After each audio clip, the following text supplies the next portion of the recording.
Hello, and welcome to another episode of the Leadership Cafe podcast. I'm so excited for you to meet my friend Lauren today.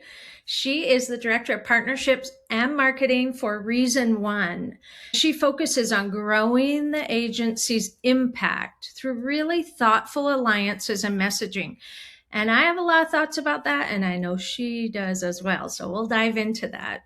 But she's been a career in-house marketer, something very relatable, the 6 hats at once. And she is just fierce and ruthless about prioritizing things, which we'll also dive into and I think will be super helpful for our audience today.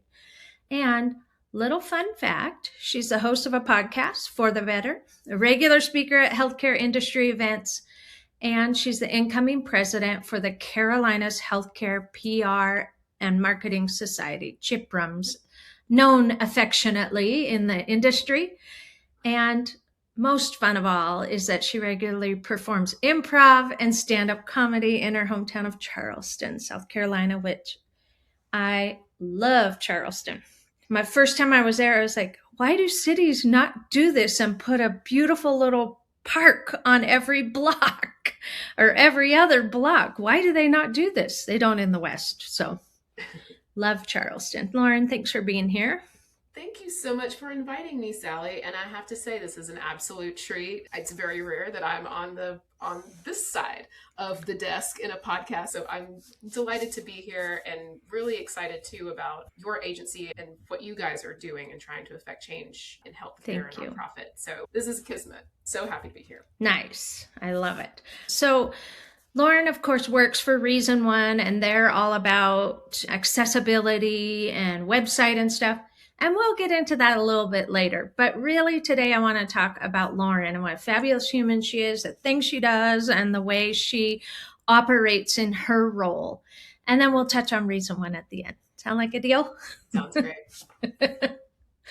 You mentioned the wearing 6 hats at once. And if there's ever a hashtag relatable, that is it for all of us. Frankly, as the founder of an agency, I relate as well. So tell us a little bit about your role. And I love the forward thinking of partnership and marketing in the title. Tell us a little bit about what you do first, and then we'll dive into maybe how do you decide how do you prioritize that? What makes a list? What doesn't? And I have some thoughts about partnerships we'll dive into in a moment. Yeah, so totally. Thank you so much. I've been a career in-house marketer for close to 20 years, and I have mostly been a department of one. And so that's just some muscle memory from not having resources to delegate to or having to rely on external freelancers or other agencies and that sort of thing. I've been with Reason One for just over 6 years. What I've done there, they did not have a marketing function. And so I've been absolutely blessed to build that from the ground up, which is challenging, but also the best case scenario, honestly. Yeah. So really mold it. But when they brought me on, as a web development agency, we have all of these technology partners. And so that was immediately part of my role, and not just getting case studies on their websites and stuff like that. That really evolved into how are we showing up together as partners in a particular industry. And I don't know if this is like just a shift that has happened in the industry, but when I started with Reason One, I didn't see a lot of like true partnerships with any, not just us and our tech partners, but it just didn't seem like the norm when I would ask, okay, what's your partner ecosystem like? If you do this one thing, like who are you working with for content? Who are you working with for this? And I got a lot of like blank stares, like cricket, cue the cricket sound effects. Crickets. Oh, what do you mean partners? Like we sell their software and then we get a kickback and like, that's it.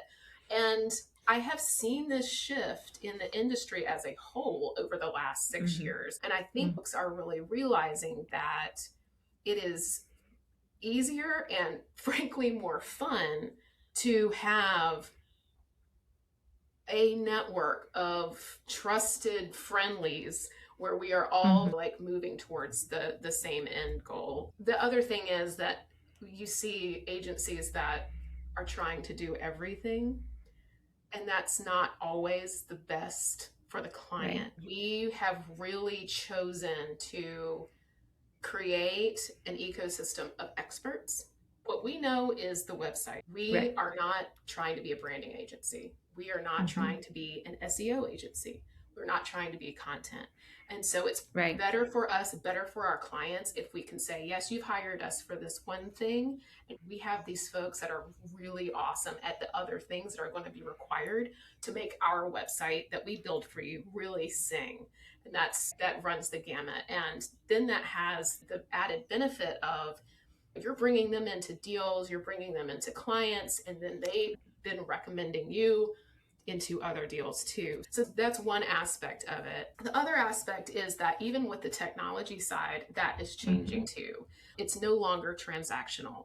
The CMS platforms are now more and more open to having true partnership. I just got off, before I got on this call, a partnership call with the platform that we're working with, and the conversation's changed. It's really refreshing to see that, because I think at the end of the day, we're all trying to build something really effective for a client, and recognizing what our lane is and what it's not, and how we can really shine in our own individual lanes is the key. And plus, it's just personally, I love making friends, and everyone that we partner with seems to be like somebody that I would just enjoy hanging out with anyway. Bonus that we get to do business together. Yeah, they pass the would you sit and have a beer with them test. Yes, that's the best kind of partners. Yeah, precisely. Would I enjoy talking to you on an airplane? Yeah.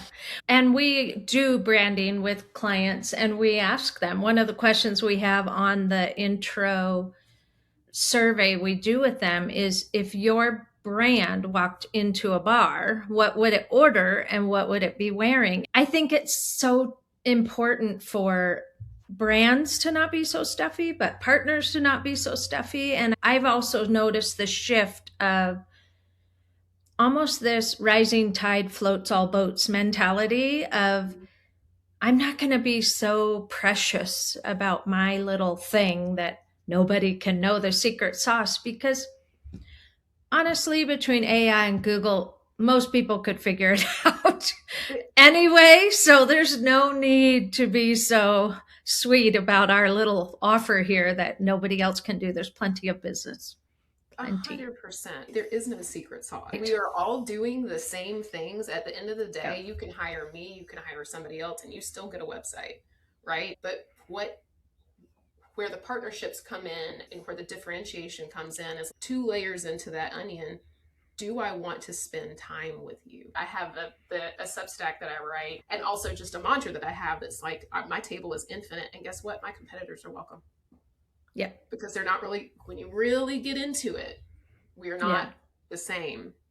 And we do the same thing on our podcast here at the Leadership Cafe. Is I bring on competitors, and they put all their links, and they talk about their genius. And if at the end of the day, as weird as it may sound to some, if it's the right fit for us, it will happen.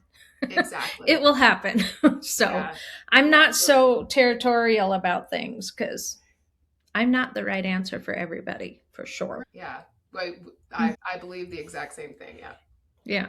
So this idea about partnerships, I also love from the standpoint of our audience, is nonprofit and rural health, small solo teams, most of them. And most of them are both nonprofits and rural health. I really believe this idea of partnership is the new way also. I mean, just the policy changes, the funding changes, the challenges for Medicaid reimbursement for small healthcare entities, for all of the pressures that are at it. They're all trying to recruit new providers and retain staff. They're trying to continue services. And same for a nonprofit that's not healthcare. We have a nonprofit in the DC area that serves youth with music, and things aren't the same. The Endowment of the Arts grants have gone away. And it's my opinion that partnerships are really the way forward through this moment we're having in our nation of it's you can't rely on the government. I really honestly believe it's going to be nonprofits looking for organizations that align with their ethos, that could partner with them, not just write a check for $500. Or it's going to be small rural entities or healthcare entities working with Department of Health and the EMS folks and the local colleges and this kind of accountable community of health world that has been fussing for about 10 years in healthcare. Yeah. But I really believe that partnerships are the way forward. What have you seen in your role or your many exposures on conferences and such? Yeah, so 100%. What you're talking about brings to mind actually two sessions that I saw at HMPS that were not specifically about partnerships, but the content really, one was, but the other was not, really highlighted the benefits of it. Two things. One is recognizing what your system or your nonprofit or whatever your organization is, recognizing what your superpowers are and what your gaps are that are like we don't have the resources, we don't have the expertise, we don't have the knowledge, or like whatever it is, and then using that gap to find a partner to fill that gap. So speaking to like at academic medical centers, I saw a session about some of those partnerships, and I'm just going to use the term strange bedfellows. There was one image that the speaker showed. She was from University of Michigan, and they have partnered with the Michigan State, which is, I don't know what your college football allegiance is. Mine is Clemson. If I saw Clemson and South Carolina with a Brandon lockup, I think I would clutch my pearls. And yes, but is recognizing, okay, what do we do really well? What do they do really well? How do we serve? How do we combine forces to serve that population or so good that we're trying to meet? So I would encourage anybody that's like thinking about partnerships is to consider that perhaps your adversaries might to partner with you. And I'm seeing that too in other areas of healthcare, like here in Charleston, Roper and MUSC have a partnership. That's a little unusual. We're seeing it in the lower part of the state with Ochsner partnering with Novant on some different things. So I think in healthcare, especially, like this is what the larger systems have figured out. The smaller systems definitely need to figure that out too. The other side of it, thinking about health systems and how they're partnering with nonprofits and things like that. Molly Luton, who is with Ballad Health, told a story in another session about how they were trying to reach a particular population to solve a very specific problem, and recognized that sometimes health systems and just healthcare at large in the US carries a little bit of a lack of trust. So if they were to go in there and say, hey, we're Ballad and we're here to help, that it might not have the desired effect. And so they did partner with a local nonprofit and not just write a check, but like deep in the background, helping guide them. But the point is not to be like, we're the saviors, we're the hero. Provide that support so that the end result gets met in a way that creates that trust. Sure. That's so good, because one of my stops along the way to here was a vice president at a Medicaid managed care organization. I went from a team of 1 to a team of 100, and I had the call center and provider relations and member relations, outreach, all the things, marketing. And one of the things that we did, and I bring up often with clients, is we found small rural partners.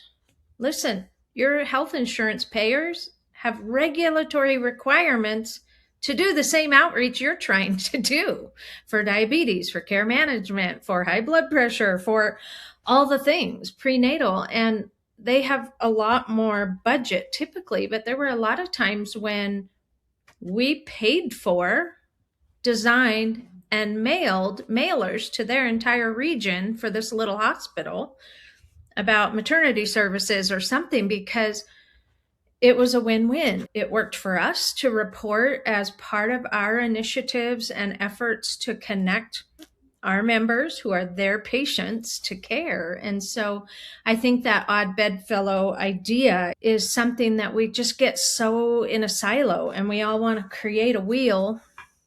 And I don't think we all need to have our own wheel. Exactly. You look at, just speaking to nonprofits, there's so many nonprofits that are all duplicating each other's efforts. And which, like, I understand how and why that happens.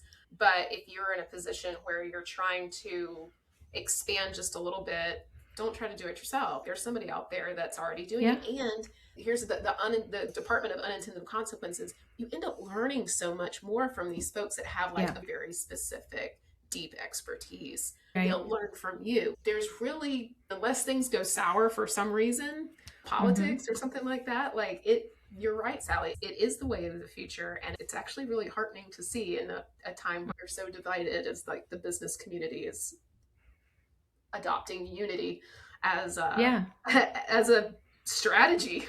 Frankly, I think it will show itself to be a survival strategy because to your point about trust, healthcare, I saw one study that said 67% of patients don't trust their healthcare provider to make the right decision for them. Yeah. And that's not just a little bit of a problem. It's a big part of a problem. And I also believe that for both organizations, the boomers, Gen X have a whole different kind of frame of reference on things for coming to get care or donating to a nonprofit. And the younger generations are so much more about this vibe of working together and doing something collectively to change your local communities. That's what all of the generational research is showing, is that I want something that's going to invest and make a difference where I live, not just some random thing out there. There are still plenty of those, and I give to both. But I'll be honest and say I am much more intrigued and excited about supporting a food coalition rather than 3 separate food kitchens in the same town. Yeah. It just doesn't make sense to have that kind of operational overhead for the same people in the same place. So I love it. That's amazing. So when you are balancing your work, how do you decide you're ruthless, you say, about prioritization. How do you decide what makes the list and what doesn't? Sometimes it feels like triage. Yeah. Bucket, light it on fire. Yeah. It really does. It can feel like that. And also personally, I don't know if this is endemic to marketers or if this is just a me thing, but I always feel like everything should have been done yesterday, or it all has to happen at once. My North Star when I'm trying to determine just what I'm going to do in a day is what's going to make the most impact long term. If today my job is I have to make some updates to our website, get in the back end a little bit, or I need to write social media, the website's going to win because that's there in perpetuity until I change it again, right? Yeah. That's our calling card. That's how we get found in AI, that sorts of things. And I also try to prioritize things that are within the higher level of investment, right? So what's going to last the longer and make the most impact, and what we already spent a significant amount of either resource, like any kind of resources, dollars or people or time or whatever. And that requires strategic discussion before we get into the, oh, dang, I need to go do this thing stage. So that would be my answer. In a previous life, I had the title of marketing coordinator, marketing manager, marketing project manager. And most of what I was doing was RFPs. I didn't do actually a lot of true traditional marketing. And I was always a little bit frustrated with that. But now, being in a different industry and a different role, I now see that while that was maybe a misnomer, that wasn't marketing, that was sales. that was what was making a difference. That was what was bringing dollars in and keeping people's jobs and things like that. And that's always guided me. It's like, what's going to make the biggest impact for the agency in the long term? And then the short term stuff will sort itself out. Other thing I would like to just say is you see a lot of chatter about, oh, AI is going to take my job. Please take my job. Take it. Yeah. It's AI is taking all of the things that are low priority. So I'm actively building several things right now that I am like, I need this to be really good because I don't want to spend my time doing this stuff anymore. It's valuable for me to stay strategic than cranking out a bunch of social media posts or whatever. So that's my advice. Let AI take your job so that you can do the things that you're really good at. Yeah, and the things that only you can do. Exactly. That have a gut check and an emotion and all the things that AI can't bring to the table. Exactly. Yes. It's about recognizing what your superpowers are. I think it's really smart. We talk a lot at Commonwealth about the art and science of marketing. We talk about neuroscience. And actually, neurologically, past about 3 or 4 things, it starts to work against you. So if you've got a list of 29 things to do, you are actively working against yourself. So for me, I have a little planner that I've created. It's not a day timer. It's a planner for projects and notes. And when the squirrels come, I have a place labeled squirrels so I could write it down and address it later. But it's important to prioritize what is the 1, 2, or 3 things I have to finish today. And what are the things that can be later? Those have to go later because I found myself, I got out of the habit of doing this and I found myself with 49 tabs open and then, oh my gosh, I forgot this. So tab 50 opens and I'm like this and I'm back and forth. I was a scattered mess. And honestly, I was getting nothing done. So this idea of prioritization is very smart. Yeah, Eisenhower matrix. I try to do that every morning. What is the most important thing? Get that stuff done, and then everything else, like it will get done. You just move to the left. Yeah. It all in due season. Yes. And if it gets kicked too long, you'll start to realize this is not important. It wasn't important to start off with. Yeah. I've rewritten this thing on every day in the last 6 weeks. Forget it. It's out. So I love I think it's so cool. First of all, that reason 1 is B Corp-certified. That was my vision initially for my agency. I just never made it happen.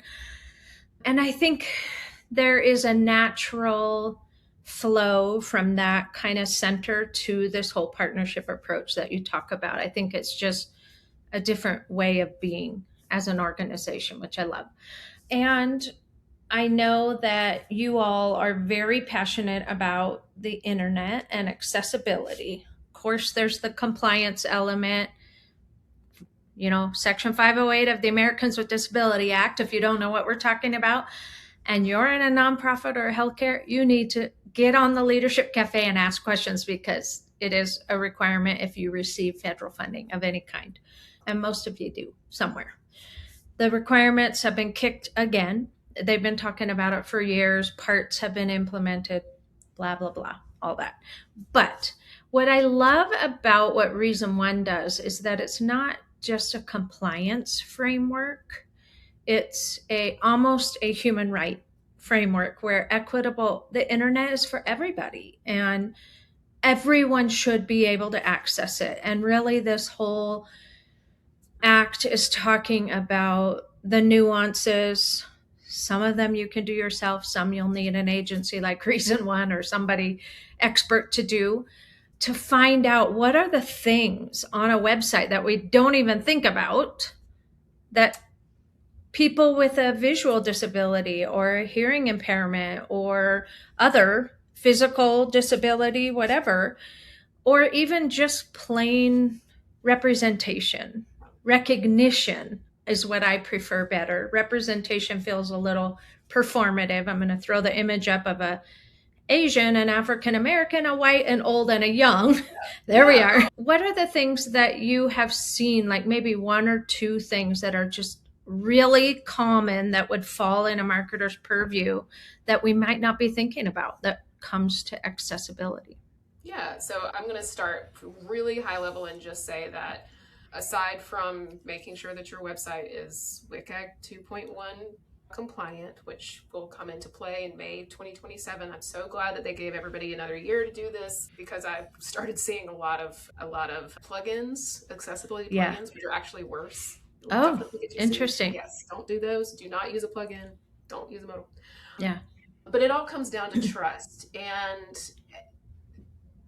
yes, there's a moral imperative to doing it. But also, at the end of the day, if someone can't use your website because they have an impairment that prevents them from completing a form or anything like that, then that's a donation you don't get. That's an appointment that doesn't get made. You're losing money. You're losing patience. There is a brass tacks reason to do it that has nothing to do with moral imperative, honestly. And avoiding the lawsuit. That's where most healthcare folks come from.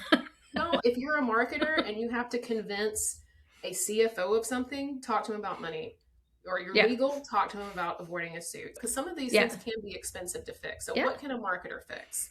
Alt text on images, for one. Also, that gives you SEO points. If you don't have alt text on your images, you're not just doing somebody a disservice, you're doing yourself a disservice in terms of search. Structuring your pages so that they have correct headings and all of that, that's also very important for SEO and AEO. There are very practical reasons to do. Yes, one H1 on a page. One H1. We have a whole guide. Exactly. It just makes the experience better for everybody. Making sure that you have hover states on your buttons. You should be able to do that within your CMS. If not, call up your developer, whether that's in-house or your agency. And then making sure that the technical piece is in place, your ARIA headings, things like that you're going to need to partner with your dev team on getting those fixed. A lot of these things you can do, like a lighthouse scan. You can use a tool like Site Improve to help you identify them. That is a first pass, but you need a human to go through your website and test these things, because some are not going to be super obvious, and the automated tools are great, but they're not perfect. So now that you all have a whole year to investigate this, it might take that long, depending on how deep your site is. It might take that long to correct, but there are a number of things, like the things that I just mentioned, that marketers can do themselves, and take an hour every day, get a handful of pages. All right, these are the pages I'm going to make sure that the alt text is right, et cetera, et cetera. Yes. The other piece, and you mentioned it, about imagery and being performative, and the like Benetton ad and like that sort of thing. It is really important to show your community and have it be accurate. So stock images, sometimes we have to use those, but if you're able to show real patients or real people within your community, that goes such a long way in engendering trust. And then also paying attention to language. Like, it's not just about plain language, especially if you're in a rural area. What's the average education level? Right to that. Like, I have heard everywhere from 7th or 8th grade level to like 3rd grade level. So do that research and figure out like what's going to land with the folks that you're trying to attract. Don't say oncology, say cancer. How do they speak? What's going to be resonant to them? And that's not WCAG. WCAG does not cover that stuff. That's just empathy to your audience. And it's interesting because we've been working with the rural health system, and they just redid their mission, vision, and core values. And they brought us on to help message that externally. And when we did a huge deep dive of their messages, and this is so rampant, it's not just them, it's every nonprofit and every rural health or every healthcare entity I've ever worked in.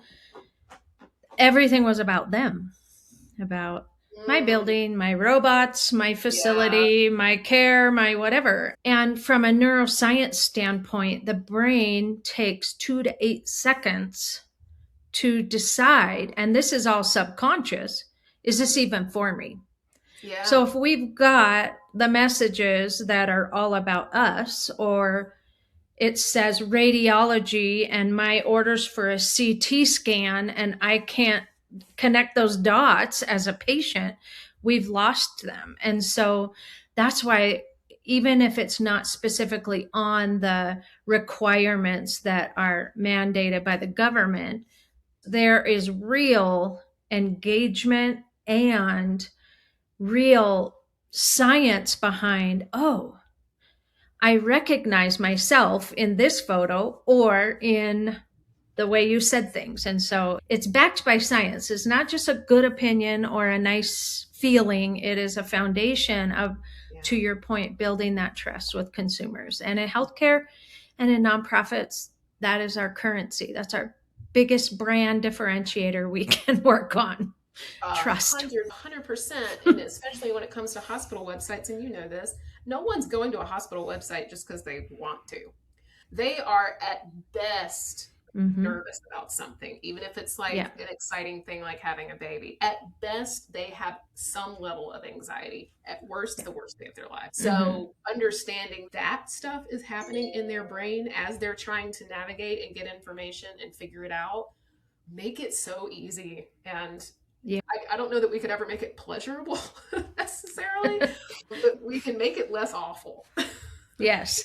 And then you can stop clutching your pearls about people going to AI to get answers because it's pulling it off of your website. So, yeah. Yes, 100%. That's a conversation for another day, for sure. Oh, yeah. Lauren, thank you so much for being with us. I am just grateful for your insight and your expertise and your time here. So thank you for being with us. Awesome, Sally. Honestly. Yeah, I feel like we could keep going. There's so much more to dig into, especially from all of these angles. So this has been a total joy. Thank you so much for having me. Yeah. And we will link some resources from Reason One if you need a checklist or something to start with on your website. And we will also link Lauren's LinkedIn account so you can find her and follow her. She's got great information and you'll want to look her up. If she's in your town, have a beer with her. It's worth it. Yeah, let's do it. Thank you so much, Sally. All right. Take care.